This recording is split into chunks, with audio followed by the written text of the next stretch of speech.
यह कहानी है एक छोटे से गांव की, जिसका नाम था अनंता। गांव की आबादी भले ही कम थी, लेकिन लोग बहुत मेहनती और ईमानदार थे। इस गांव में एक किसान था, जिसका नाम था रमेश। रमेश अपनी ईमानदारी और मेहनत के लिए पूरे गांव में प्रसिद्ध था। उसके पास एक छोटा सा खेत था, जिसमें वह और उसकी पत्नी सीमा खेती करते थे। उनका एक बेटा था, रोहन, जो शहर में पढ़ाई कर रहा था। एक दिन रोहन गांव लौट कर आया। वह अपने माता पिता से मिलने के लिए बहुत उत्सुक था। जैसे ही वह घर पहुंचा, उसने देखा कि उसकी माँ और पिता बहुत चिंतित हैं। उसने पूछा, माँ, पिताजी, क्या हुआ? आप लोग इतने चिंतित क्यों हैं? रमेश ने जवाब दिया, बेटा, इस साल बारिश बहुत कम हुई है और हमारे खेतों में पानी की बहुत कमी है। फसल अच्छी नहीं हो पाई है और हमारे पास पर्याप्त भोजन और पैसे नहीं हैं। रोहन ने कहा, पिताजी, हमें किसी से मदद मांगनी चाहिए। गांव के मुखिया से बात करें, शायद वह हमारी मदद कर सकें।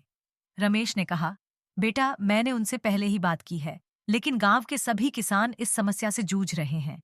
हमें संयम से काम लेना होगा और धैर्य बनाए रखना होगा। रोहन ने कहा, ठीक है पिताजी, मैं समझता हूँ। हम मिलकर इस समस्या का हल निकालेंगे।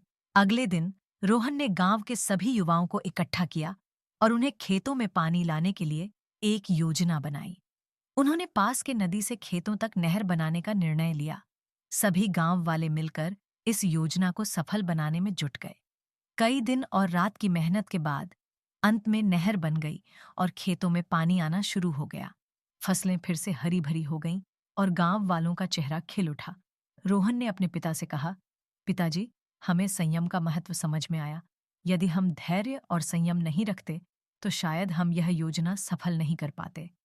रमेश ने मुस्कुराते हुए कहा, बेटा, संयम और धैर्य हमें किसी भी मुश्किल स्थिति में सफल बना सकते हैं। यही इस कहानी का सबक है।